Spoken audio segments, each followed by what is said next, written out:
Good evening. At the end of a very hot summer's day, May 10th, 1857,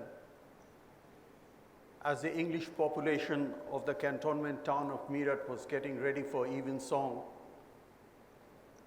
they heard a lot of noise, commotion, of things being broken, coming from the sepoy lines. Very soon, even before they had got over their surprise, the noise was accompanied by sounds of firing from rifles.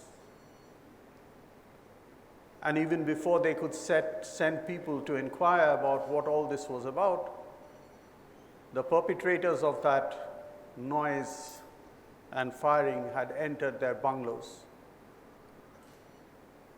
And they proceeded, most of them sepoys or common people from the surrounding villages of Meerut and common townsmen, artisan, daily workers, unemployed, and so on, had entered the precincts of the white man's residence.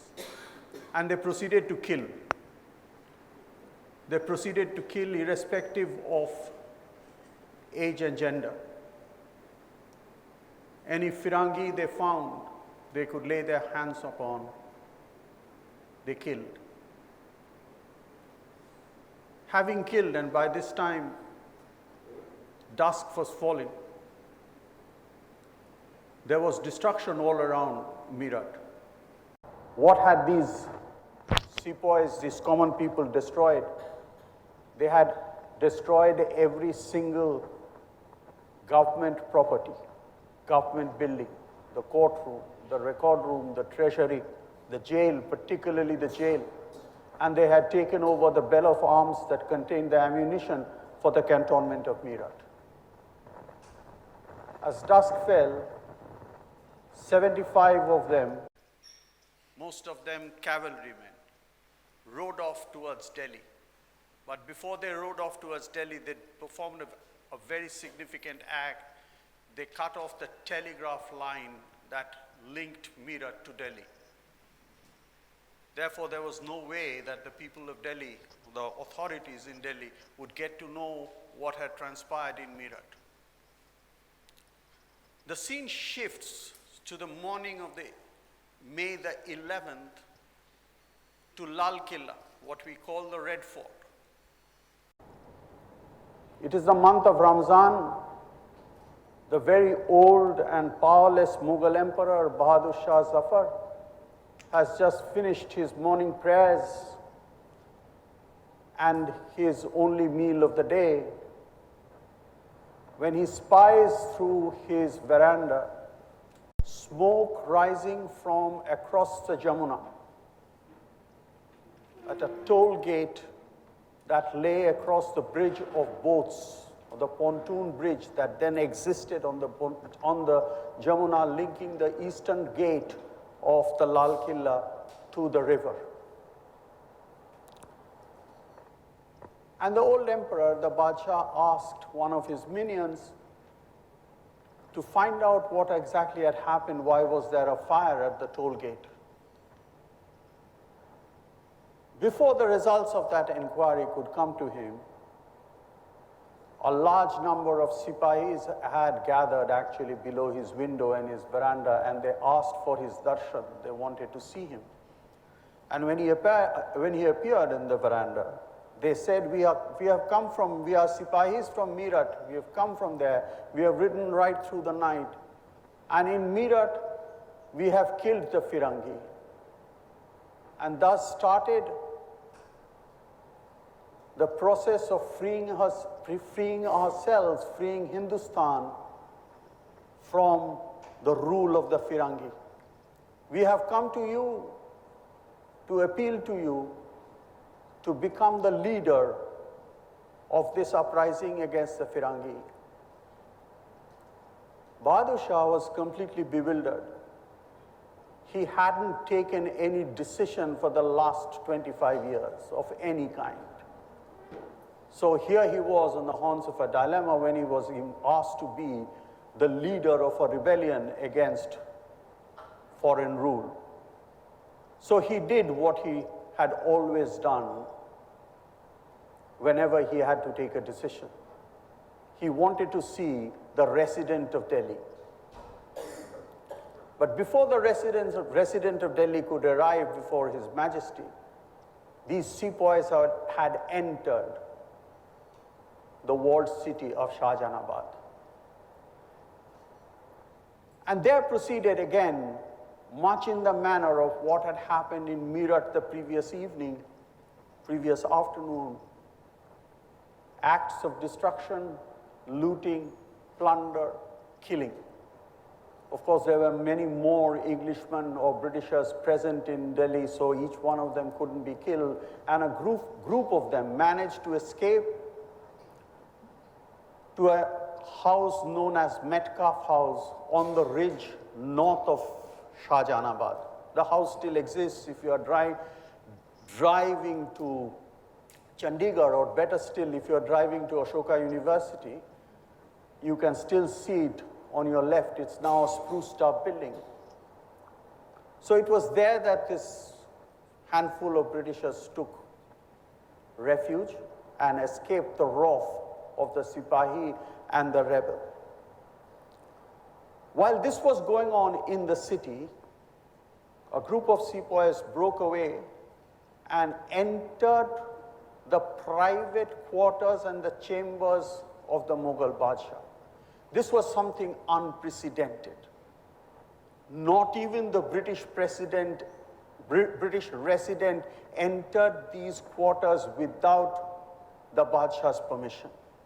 They not only entered it, they entered it with turbans on their head, again a break of Mughal protocol and etiquette. They entered it with shoes on their feet, a complete transgression. Some of them even rode their horses into the Diwani Khas. And there, they sat Bahadur Shah down on the imperial throne, and then they repeated what they had told him when they had shouted from below his veranda. But this time there was an element of threat introduced, and they said, either you become the leader of this rebellion or we kill you.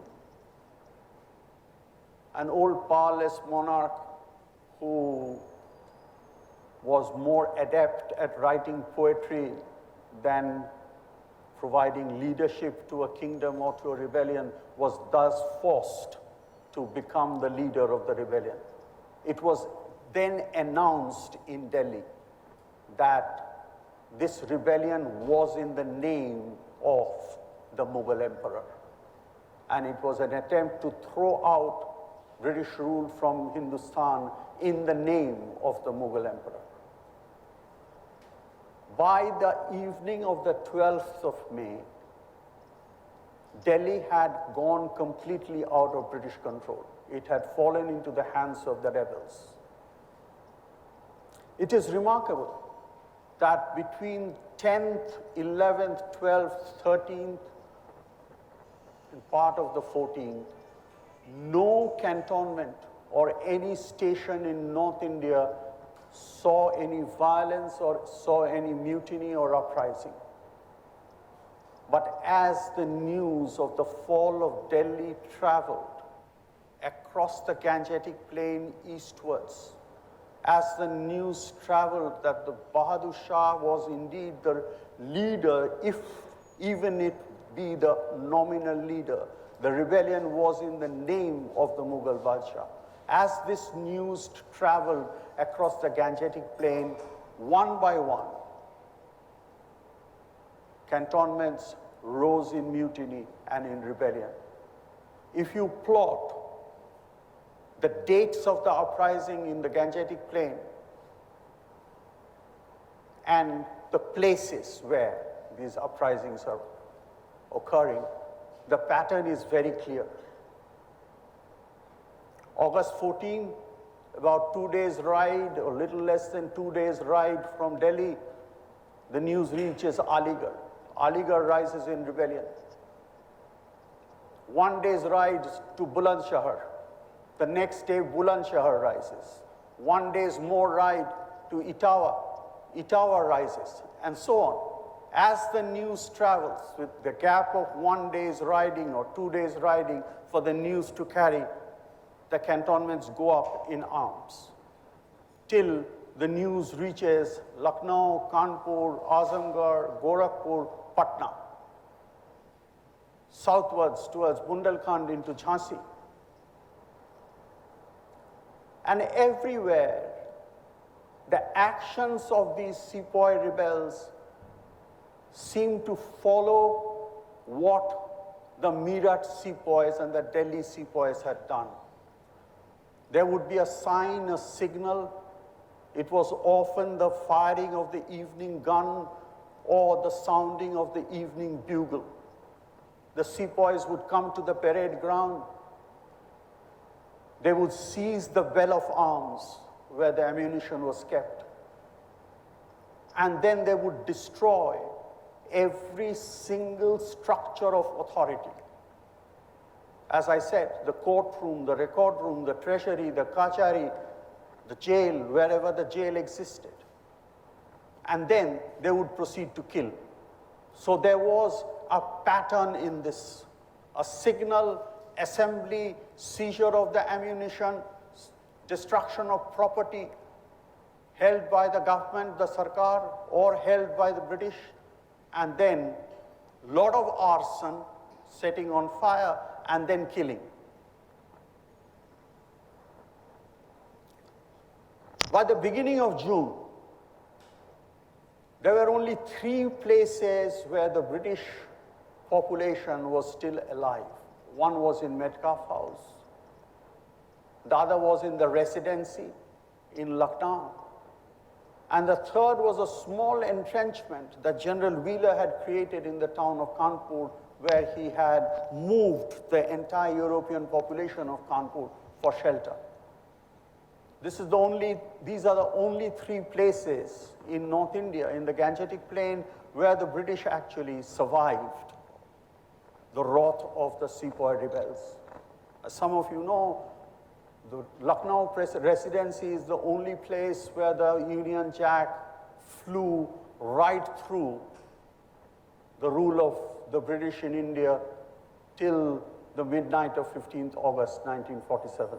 Through 1857, that Union Jack wasn't pulled down or hadn't been pulled down by the rebels.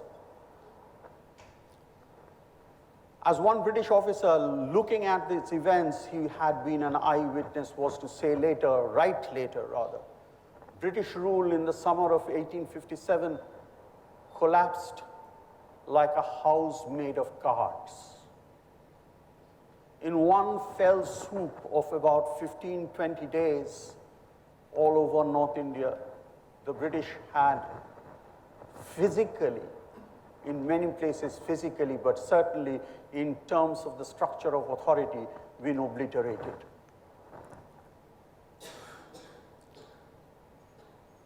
The news of the mutiny, the pattern of movement that I just described, the news of the mutiny was not the only thing that was circulating in that summer of 1857.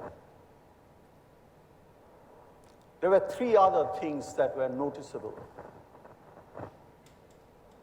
or reports of circulation and movement came. One was, or one remains still, a mystery, even though it is one of the most well-known episodes of the year of 1857. In the middle of the night, a stranger would arrive at the village, hand over 5 chapatis to the watchman, village watchman, and would say, make 5 more and send it on to the next village. Thus it would move from village to village, from Haryana to Patna. The first report, in fact, comes from March in Haryana. What did these chapatis convey?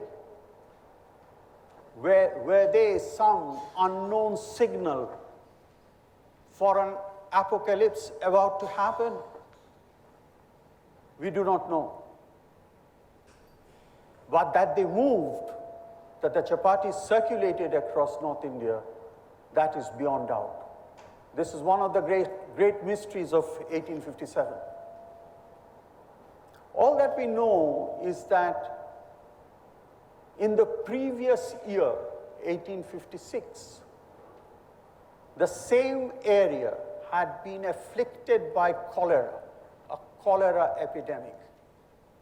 And the news of the cholera epidemic had also been conveyed through the circulation of chapatis. So the chapatis probably conveyed some unknown, ominous message. That's all that we can say at the moment, till somebody, when the History Nobel Prize is announced, discovers what the chapatis actually meant. Second, prophecies. One great prophecy. British rule came to India on the 23rd of June, 1757, the Battle of Plassey. And the prophecy circulated that 100 years from the Battle of Plassey, astrologers said, 100 years from the Battle of Plassey, the British would be thrown out of India. Across North India, in various places, this prophecy was heard, and heard with enthusiasm. And third, rumors. Not rumors about prophecies, but very different kinds of rumors. These rumors said that the British are hatching a gigantic plot, a conspiracy, to destroy the caste and the dharma and the din of Indians. And how are they going about doing it? They are introducing new cartridges for the rifle, the new Enfield rifle that had just been introduced. And the cartridge had to be bitten off, then the gunpowder put into the barrel of the Enfield rifle. And it was said that the paper on which the cartridge was kept had the fat, it was greased, and that grease was made out of the fat of cows and pigs. So as soon as Indian sepoys bit that cartridge and to get that paper, to get the gunpowder out, they would lose their caste and their dharma. Cows and pigs. Okay? It was also believed that in the atta that was distributed in the sepoy lines as part of the sepoy rations, the British were mixing up the bone dust of cows and pigs.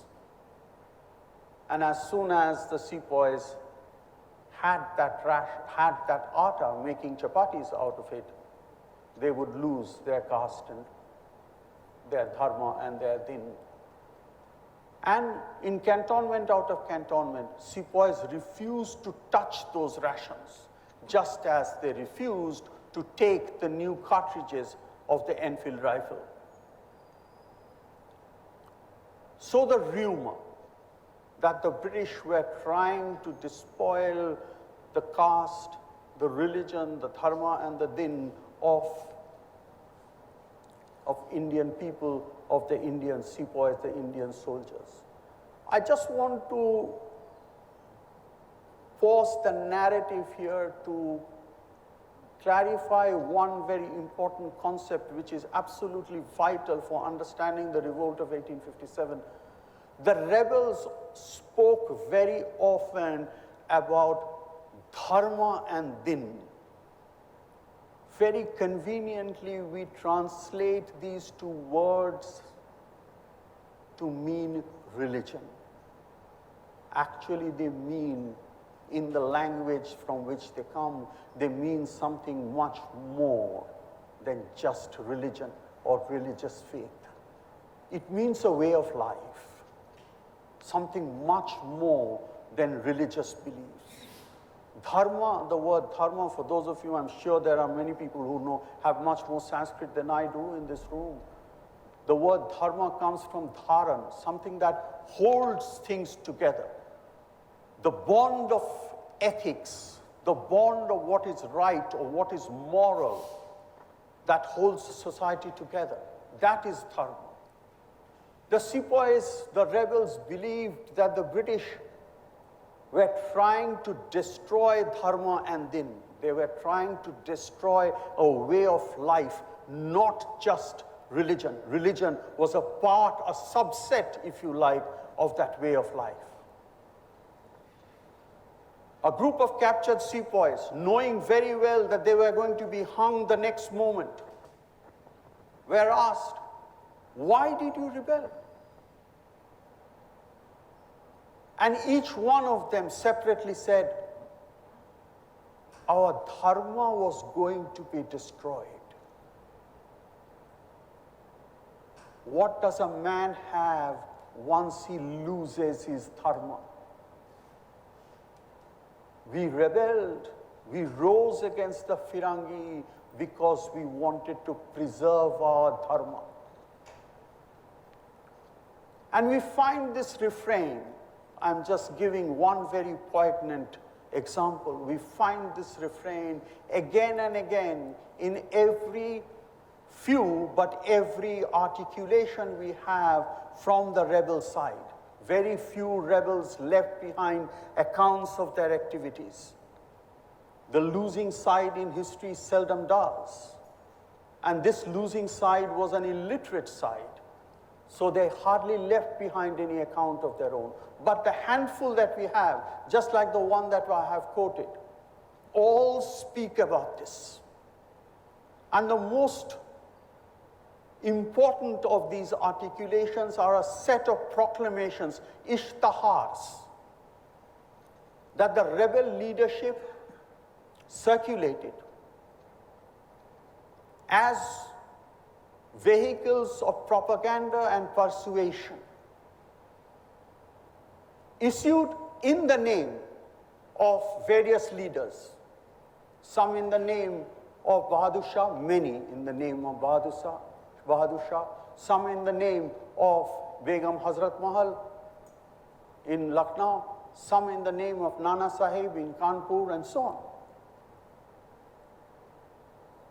They have this common refrain that this is a battle being fought against the Firangi jointly by Hindus and Muslims, because the dharma and the din of both Hindu and Musliman are in danger, are being attacked and being spoiled by the Firangi rulers.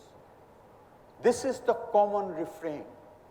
And the subsequent refrain is that it is the duty of Hindus and Muslims together, emphasized together, to fight the Firangi.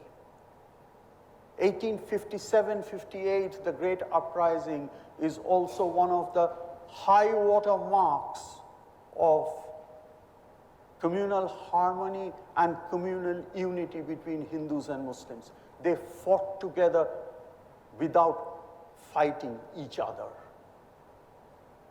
In fact, in Bareilly, the British spent 50,000 rupees, a lot of money, in 1857, month of July,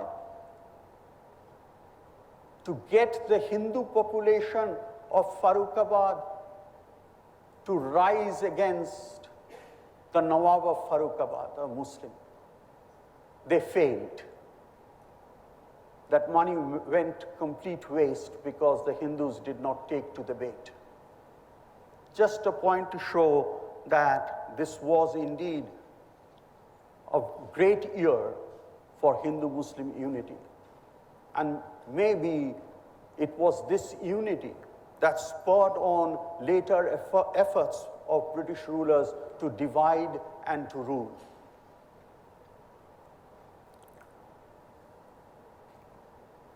What was this way of life? Why did they think that a way of life was going under? From 1828, 1830, the British had introduced, under the zeal of civilizing Indians, for civilizing, read, westernizing Indians. After the arrival of Lord William Bentinck and Macaulay as his law member in the Governor-General's Council, the British began to believe that Indians were barbaric, Indians were backward, and therefore they needed to be civilized and brought in line to be a modern people. A series of reforms followed. The abolition of sati, the introduction of widow remarriage, the introduction of English education, the setting up of Western medical colleges where Western medical science was taught, Christian missionaries going out into the rural parts of India, the small towns of North India, to spread the word of the Lord. Depositions of kings and princes in their various localities. The most important and the most poignant of that deposition was the dethroning of Wajid Ali Shah, the King of Awadh, with whom the British actually had a treaty, a friendship treaty, signed as recently as 1837, not even 20 years. In 1856, he was suddenly told that he was no longer the king, and he was exiled to Calcutta. So all these various acts through the 20 years preceding 1857 were seen as actions to remove a particular way of life and to introduce something that was seen as being not only new but also alien. Often the question is asked, which is better? I think it's an irrelevant question. The more relevant question is, what did the people think? How were they affected? A way of life that was familiar to them was being made to disappear. And a new way of life, a new way of ruling, a new way of administering was being imposed on them. A group of peasants meeting one of the residents of Lucknow, Colonel Sleeman, told Sleeman, Sleeman Sahib, we do not understand your Ain and Qanoon. आपको आइन और कानून मेरे पसंद नहीं है. उसका मतलब क्या है मालूम नहीं. They were not thinking of whether it's better or worse. We don't understand this. A folk song from Awadh says, the Company Bahadur came and measured our land in iron chains. Something familiar, something foreign.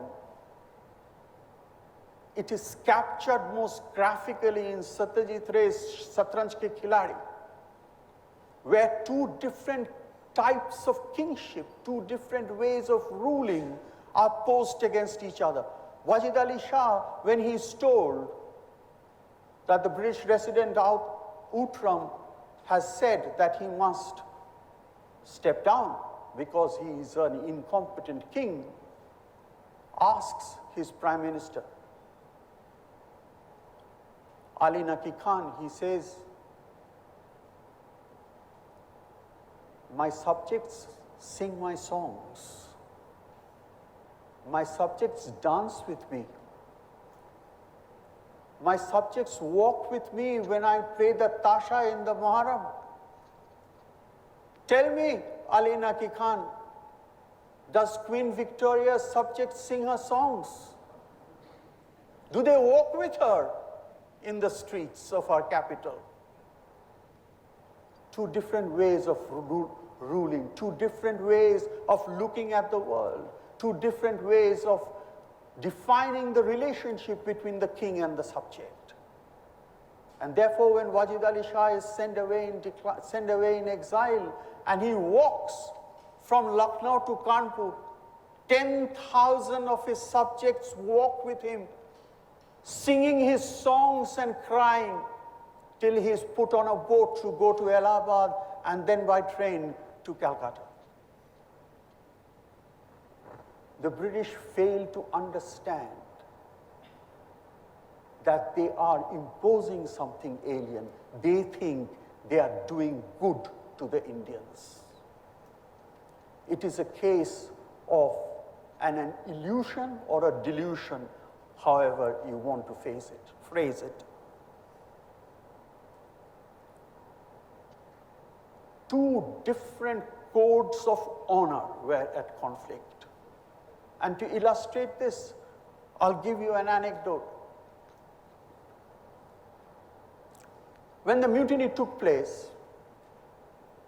in the cantonment of Rai Bareli, the collector of Rai Bareli, a man called Captain Barrow, fearful that he, his wife, and young children would be killed by the mutinous sepoys and the villagers, took shelter in the house of a rather big landlord, a talukdar as they were called, Hanuman Singh. Hanuman Singh's descendant much later in the 1970s became the foreign minister of India, Dinesh Singh. Hanuman Singh gave them shelter.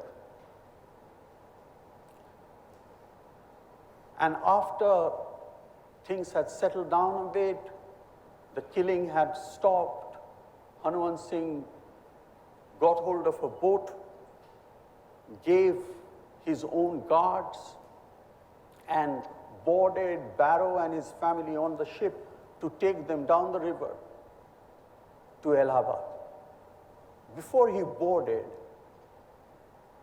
Barrow had a conversation with Hanuman Singh.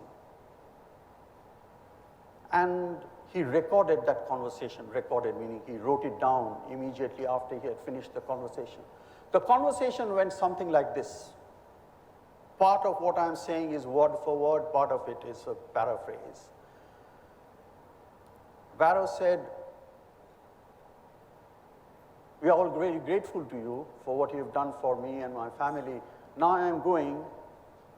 What are you going to do now?" And Hanuman Singh, the talukdar of Kalikankar, he said, "Sahib, you came to our country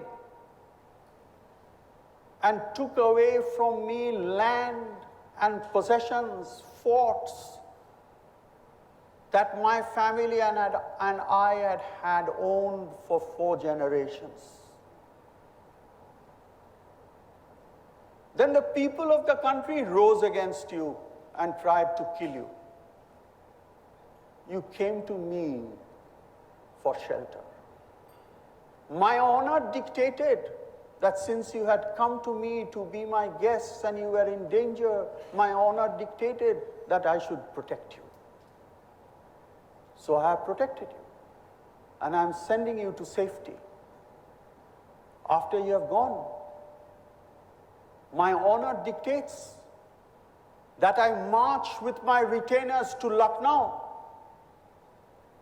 and stand next to my king to fight you and throw you out of this country."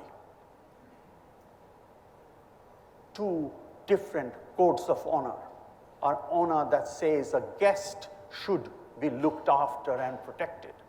An honor that says I should serve my king. Hanwant Singh articulated this. And who was this king? A 10-year-old boy, the son of Wajid Ali Shah, Birchis Qadar, led, of course, by his mother,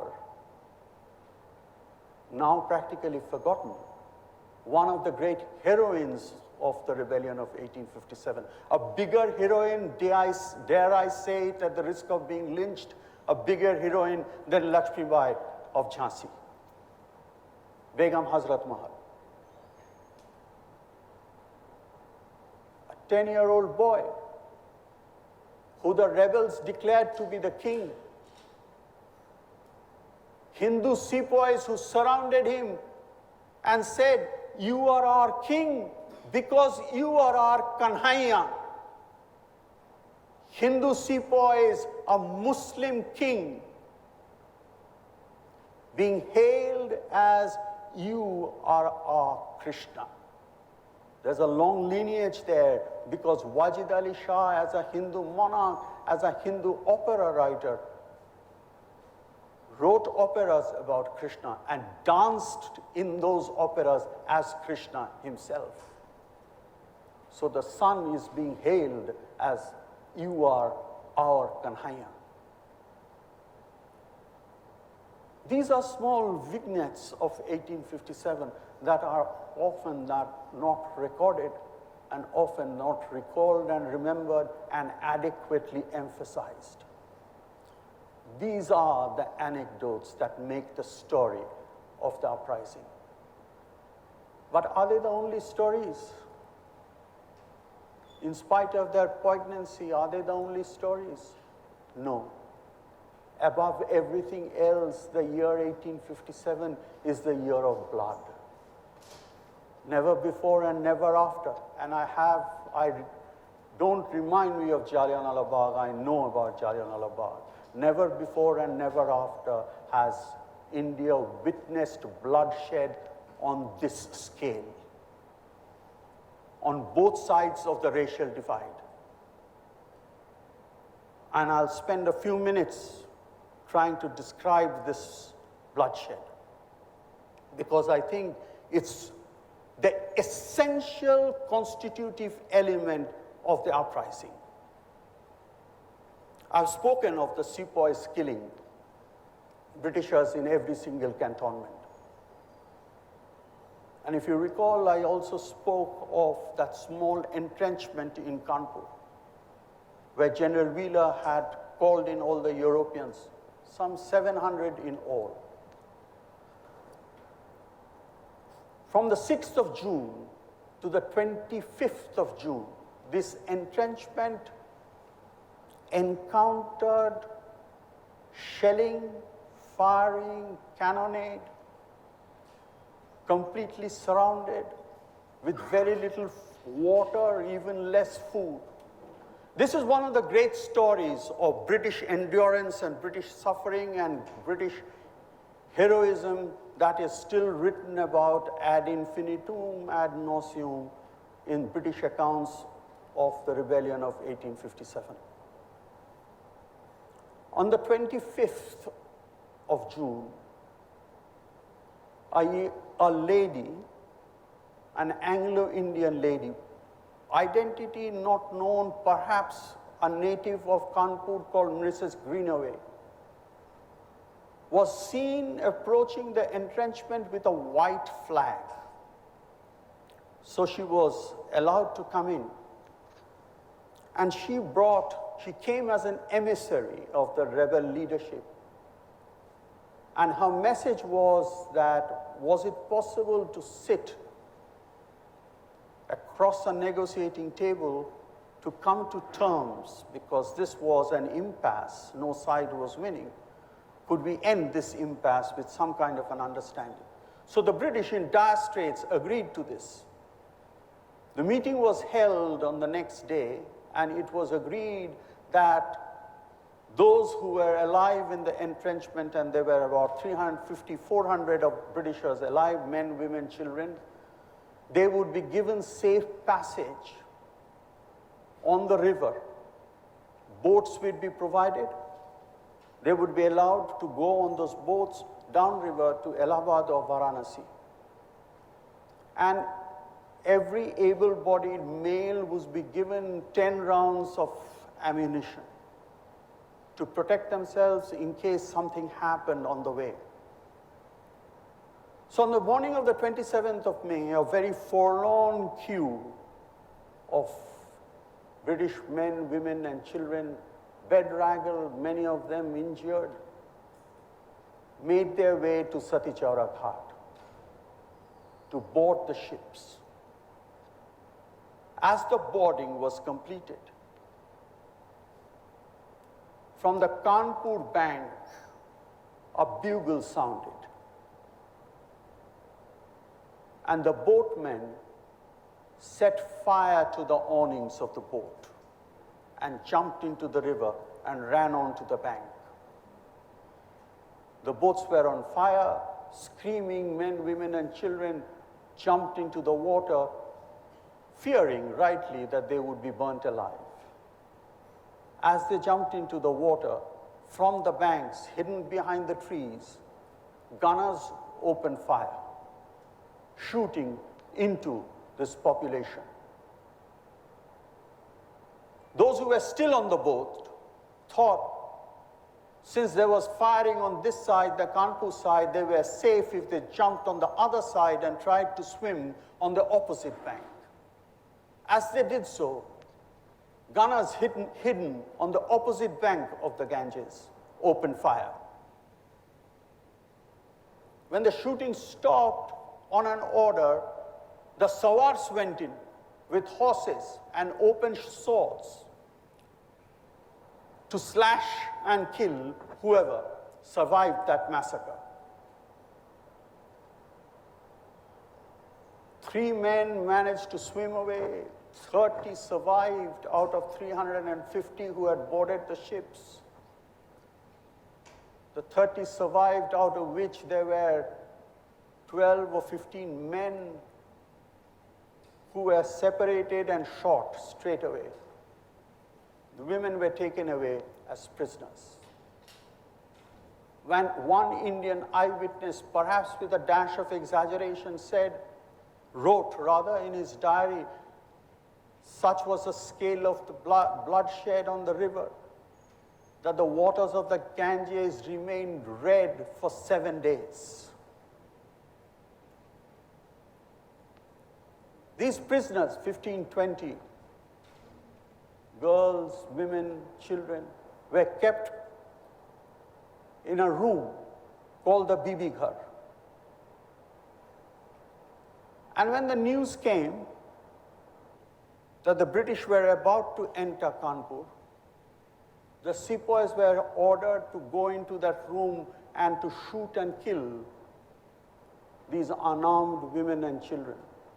The sepoys refused, at which the professional butchers of Kanpur, executioners, were sent in with swords to kill these 20-odd survivors of the Satichora Ghat massacre. And their dead bodies, and it was said some of them were not yet dead, were pushed into a well. 2 massacres in Kanpur. Unprecedented scale. That's one side of the story. When the British counter-insurgency troops moved from Calcutta to Allahabad, they came by train up to Allahabad. This is the summer, June 1857. If they had marched, it would have taken them weeks, so they came up by train. The last railhead being Allahabad. And from Allahabad, they began their march towards Kanpur and Lucknow, where they knew there were Englishmen to be saved, English population to be saved. And with this column was being headed by General Havelock and Lieutenant Colonel James Neal. There was a remarkable young man. a journalist, correspondent of the London Times, William Howard Russell. And Russell used to send dispatches to the London Times, which one can read. But more than that, he also kept a diary, a detailed diary of what was happening as the column moved. And Russell writes that that column moved around the GT road, which had trees on both sides. And he said, between Allahabad and Kanpur, there was not a single tree that did not have more than 4 Indians who had been strung up. 4 Indian males. No question of a trial, no question of trying to find out if he had been a mutineer, if he had been a rebel villager, or anything. You are an Indian male, you are a rebel. You deserve nothing more than summary execution. String him up. Across the GT road. And if Paul Abraham looks into his archives, he will find pictures of such stringing up. This column carrying out this indiscriminate killing, and I use the word indiscriminate advisedly, in the vicinity of Benares. A 12-year-old boy was seen playing with a military drum. They probably picked it up from them there, and as is the wont of boys, he was playing on it. The British soldiers bayoneted him because they thought he was a rebel, a 12-year-old boy playing with a drum. As this column entered Kanpur, they discovered, the column discovered, or Neil, who was heading that column, discovered, there were no Britishers to rescue there anymore.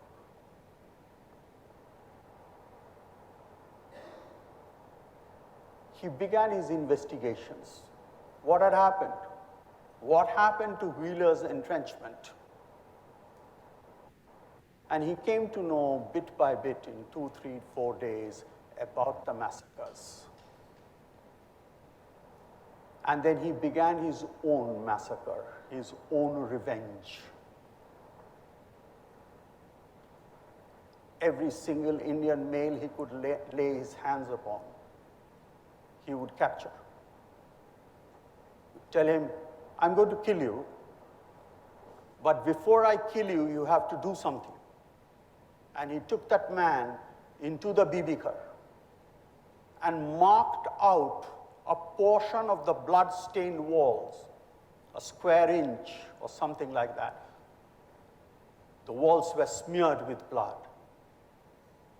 And he said, with your tongue, clean that square inch. After you have cleaned it, I will kill you. It didn't stop there.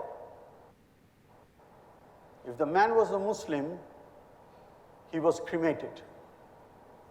If the man was a Hindu, he was buried. Knowing very well that the Atma or the soul carries enormous evocative powers in Indian tradition, Neil carried his revenge post-death. So, across the racial divide, the violence is like a nightmare. As somebody wrote, Satan had descended upon the earth.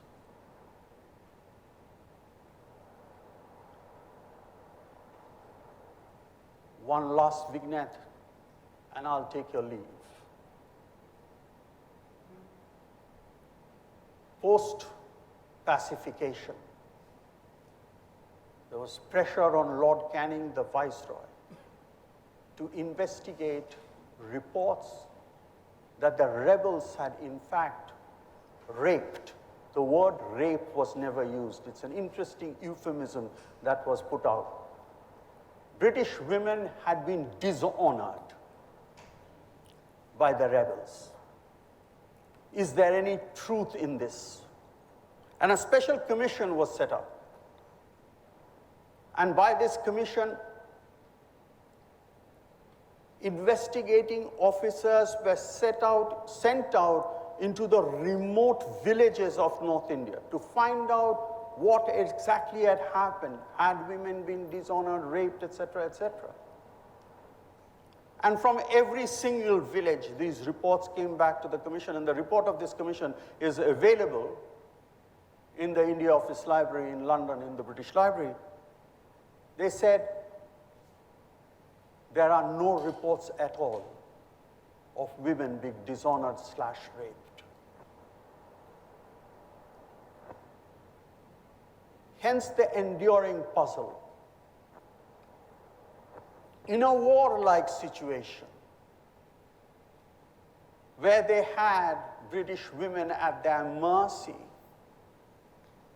why hadn't the sepoys raped, or had they raped and there is a veil of silence over it? Possible that there is a veil of silence. Women are hardly prone to speak about being raped. If we put that aside for the moment, why hadn't they raped? If we just take the statement made by that commission that there was no rape at face value for the moment, why hadn't they raped? I have suggested one kind of answer.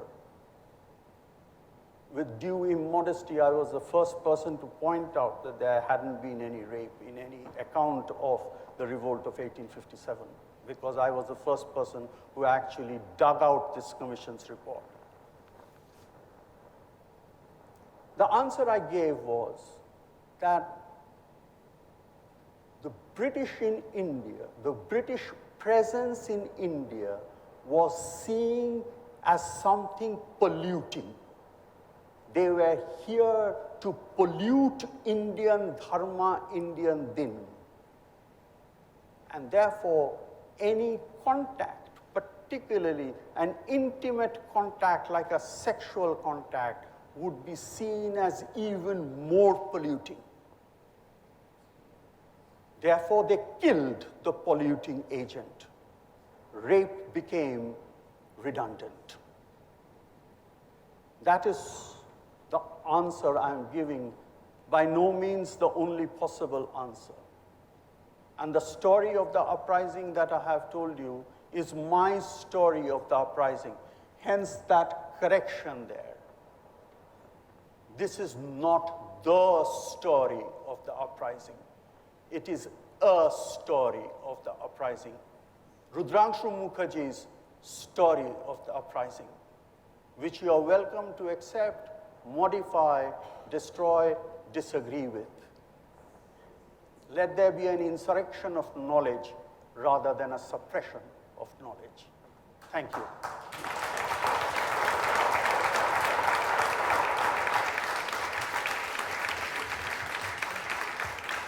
We're open to some questions. Thank you, Professor. Do you think it could have been possible for the uprising to succeed, or was it doomed to fail? You know, historians are prophets looking backwards. I can't tell you whether it could have succeeded. It didn't succeed. What we can tell you is why it didn't succeed. It didn't succeed for one reason, major reason, that is the superior firepower that the British guns and cannons possessed as compared to what the rebels possessed. One. Two, the British actually deployed forces that was unimaginable. There was 3 ships full of troops going to China to suppress the Taiping rebellion. When they stopped at Colombo, they were given orders not to proceed to China, but to come to Calcutta. So battalions were moved to Calcutta, not intended originally to come to Calcutta, and then to move into North India. So the British took the uprising very seriously.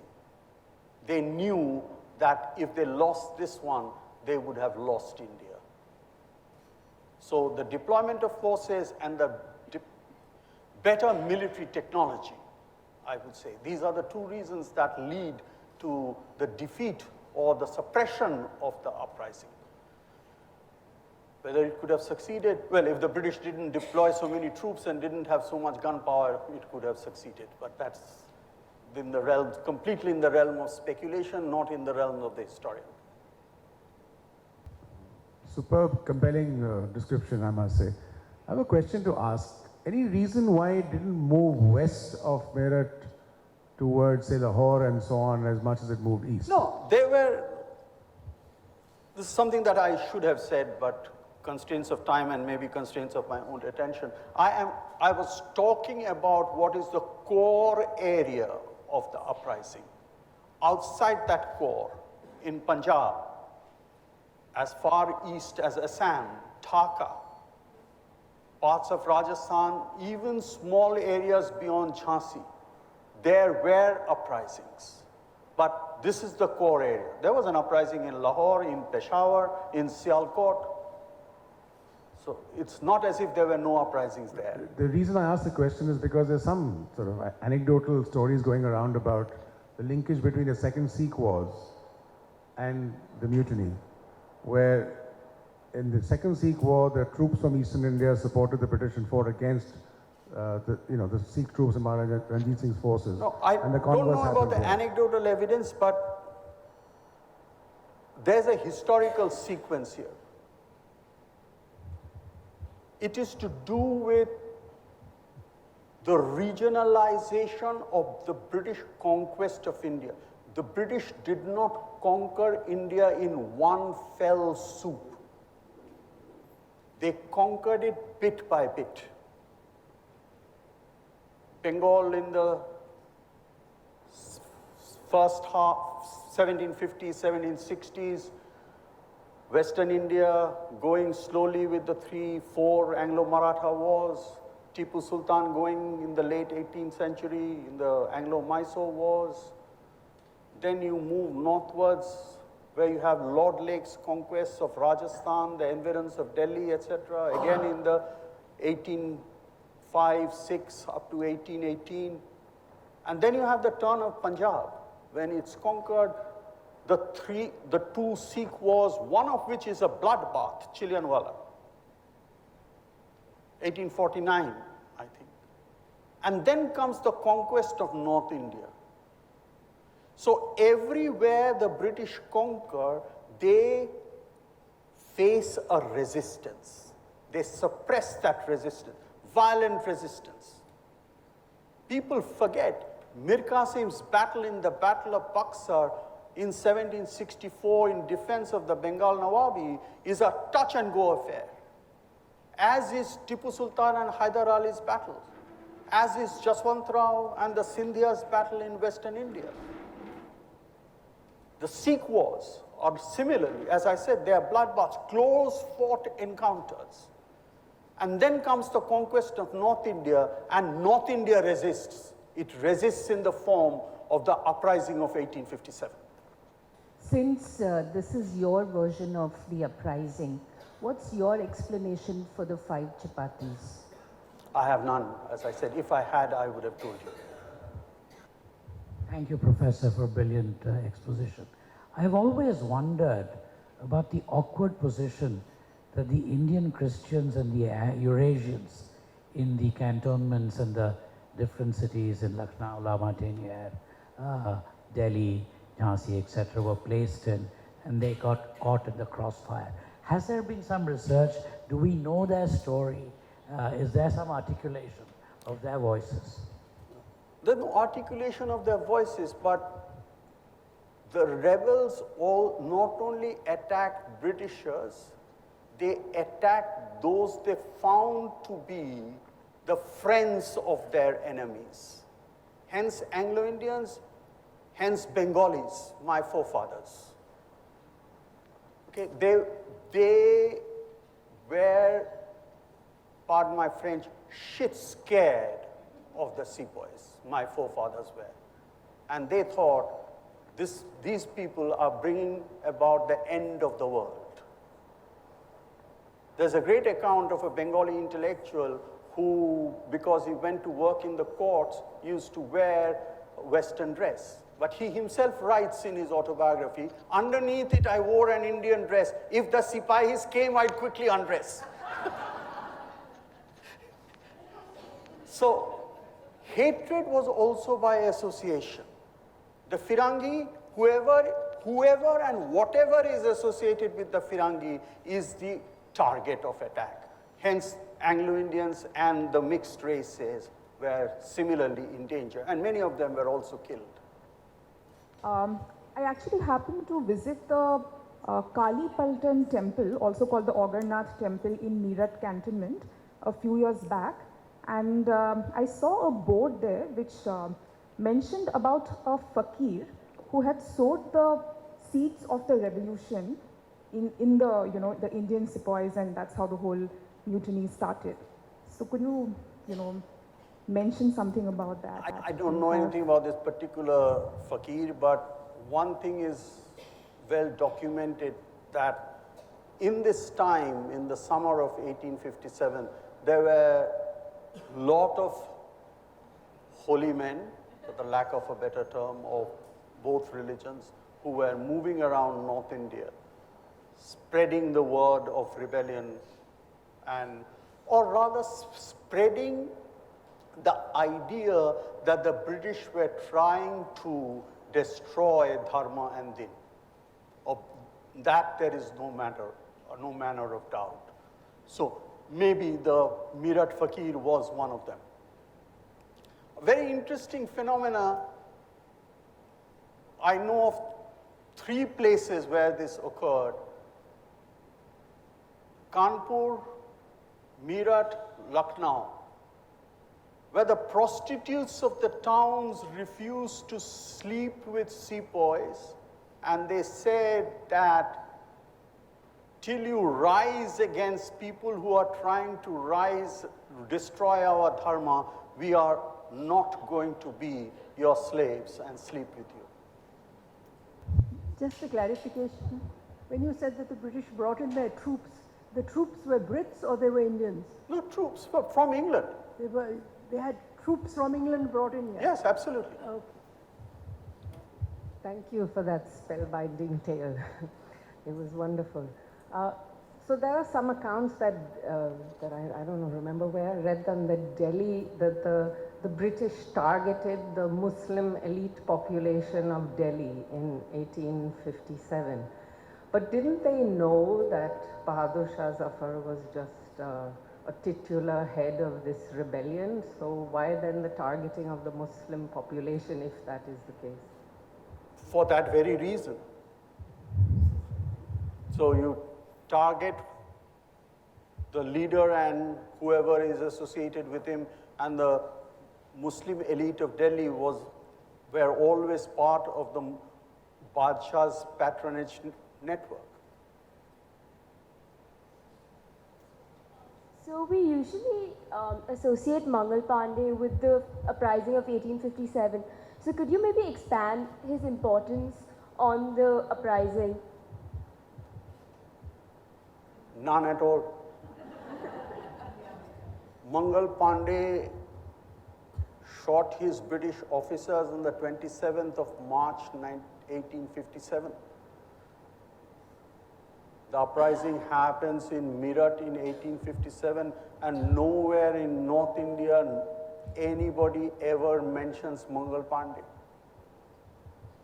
Mangal Pandey is a one-afternoon hero who has his few moments and disappears. He's a soloist without a chorus. Professor, one thing as a follow-on to the earlier question about this being exclusively British, isn't at least as the tide seemed to be turning, a lot of switching of sides that happened because the Nepal bunch came in, some of the Talukdars switched side, even the Sikhs started to support, right? The Sikhs were supporting from the very beginning, as there was as from this question as this question pointed out, or this comment pointed out. The Sikhs were always, the Rana of Nepal joins only in post-March 1857, when Colin Campbell has already suppressed a large part of Awadh and northern present-day Uttar Pradesh. 58, sorry. So, and the Talukdars. Some of the Talukdars switch sides because they are offered carrots that their land will be restored to them, and many don't.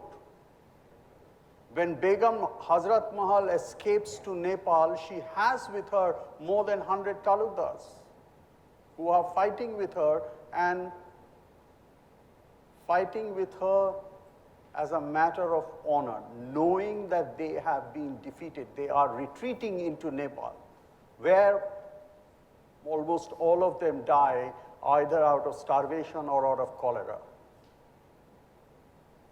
So these are not uniform phenomena that people are already changing sides. It's not happening in such a uniform way. Some are, many aren't.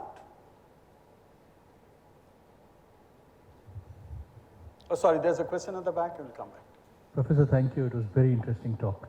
I've got one small clarification to ask. Why do you think Bahadur Shah Zafar was selected as the nominal head? That actually is a very important question. The rebellion requires legitimacy. Under whose name are we fighting the Firangi? And what better symbol of legitimacy to choose than the Mughal Badshah, whose dynasty had been the previous rulers. It was the previous dispensation. So after we have thrown out the Firangi, what? We already have a legitimate ruler in the Mughal Badshah. And this is not just happening in Delhi. If you look at the other regional parts where the rebellion is taking place, in Awadh, it is to the dynasty of Wajid Ali Shah. In Kanpur, it is to the dynasty of the Peshwa, Nana Sahib, right? In Farrukhabad, it is to the Nawab of Farrukhabad, so on. So, and all these are confederate parts of a larger empire ruled over by the Mughal Badshah. You mentioned about the Begum and said that at the risk of being lynched, she was greater than the Rani of Jhansi. Can you elaborate on that, please? Yes, thank you for that question. I would like to elaborate that. From the 31st of May, when the uprising first takes place in Lucknow or reaches Lucknow, from the 31st of May till she dies in the jungles of Nepal, somewhere in the middle of 1858, Begum Hazrat Mahal is an unqualified, unadulterated rebel against British rule. She's fighting, arranging battles, how the troops should be deployed from her palki, organizing her troops, organizing administration, issuing proclamations. She's doing all this from the day the rebellion starts till her death. The Rani of Jhansi, till January 1858, and these letters are extant, is pleading with the British, please come and rescue me. All around me are very wicked, rebellious people who are trying to force me to become a rebel. Come and rescue me. I am holding Jhansi for you as a trustee. When she finds that that rescue is not forthcoming, she joins the rebellion. She is a reluctant rebel. A reluctant rebel who has become a nationalist icon. A confirmed rebel from day one has gone into oblivion. You said that they wanted Bahadur Shah Zafar to be the rebellion leader. Why would were they only Muslims who were in the rebels? No, right? So why would they want only a Muslim leader then? Why wouldn't they want a Hindu one? Because the Mughal emperor, Mughal Badshah was never seen as only a Badshah of the Muslims. So one more clarification regarding Begum Hazrat Mahal. She was called the first rebellion, among the, historically, if you look, she was defending her own land or the area, and she wanted the people, not Muslims or Hindus, but she wanted to defend his dynasty. Her subjects. Subjects, and the ruthlessness of the British rule. The Mughals, they were against the British ruling in India. We can say she was defending instead of why she has been termed as a first rebellion. She's a rebel against British rule. Yes, she's a rebel against British rule, upholding her own right to rule. She sees and she writes and says in her proclamations that the British are actually usurpers. Yes. They have come and taken away my husband's property and kingdom. I'm trying to regain that. It's an assertion of right. Yeah, that as rebellion often, most of the time is, it is an assertion of a right. I see you as an illegitimate claimant. I am the rightful claimant. Exactly, sir. Right. Thank you, sir. Can you please elaborate on the attitude of Ghalib to the rebellion? Ghalib is the great lamenter of Delhi. The world that I had known is lost. And he sees in what is happening in Delhi during 1857 as an example of that vanishing world. Creatures of the Lord have now become lordless, he writes in one of his diary entries. So the common people have now taken over Delhi, and Ghalib is not one of them. His is the voice of the great lament. You said that the message of the rebellion moved, through the chapatis or various kinds of ways to the Indians. But didn't the British also come to know that something like this was happening? Well, they were mystified. They didn't understand what these chapatis were about, much as we are bewildered. Right? So, by the time the cantonment in Aligarh, for example, gets to know of what has happened in Delhi, the mutiny is already at their doorsteps.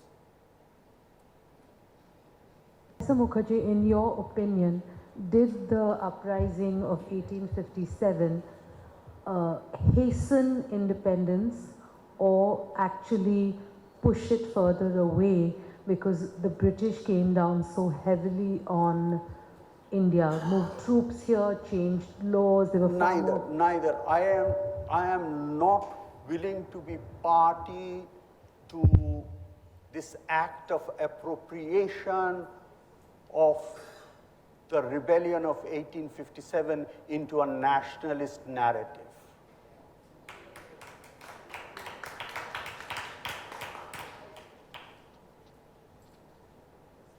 we must try and understand the rebellion of 1857 in its own terms, rather than linking it with what happened in the future. So thank you, Professor. That was absolutely stellar.